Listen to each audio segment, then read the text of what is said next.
المصداقية والصراحة. اهلا وسهلا بحضرتك، منورينا في اسوان، وباذن الله يا رب يا رب دايما كده تبقى اللقاءات الشبابيه هنا في جنوب الصعيد، ويبقى الاهتمام بالصعيد بعد اهمال لفتره يعني مش قليله خالص. انطباعك ايه يا علاء وانت شايف سيادة الرئيس بدون اي ترتيب وبدون اي يعني جاهزية لانه ينتقل مباشرة وسريعا لمواقع متعددة، وليس الموقع اللي انت ذكرته، لا مواقع متعددة. ده سيادة الرئيس دخل بعض الاماكن داخل محافظة اسوان.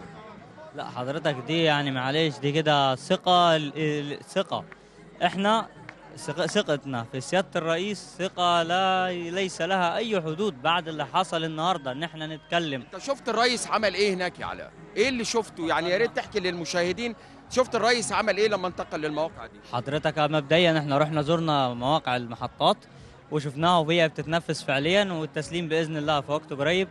واحنا واثناء العودة توقف لسيادة السادة المواطنين واتكلم مع الناس، وبكل يعني بكل ارتجل من السيارة ووقف مع المواطنين في الشارع. الموقف، ايوه الموقف حضرتك وقف فجأة والحمد لله. كانوا بيكلموه في ايه المواطنين ابناء اسوان؟ احنا بصراحة كنا يعني احنا في العربي الباص الخلفي. طيب دي رسالة للمسؤولين لما نلاقي السيد رئيس الجمهورية بيوقفك جنبه على المنصة، لما نلاقي قبل كده سابقا ان السيد رئيس الجمهورية بيعتذر للمواطن المصري، لما الاقي سيادة رئيس الجمهورية بيفتح الباب للمواطنة الاسكندرانية وبيركبها السيارة، لما الاقي سيادة رئيس الجمهورية بياخد بوكيه وردي ويروح يعتذر للمواطنة في المستشفى، ده بيدي رسالة ايه للمسؤولين يا علاء؟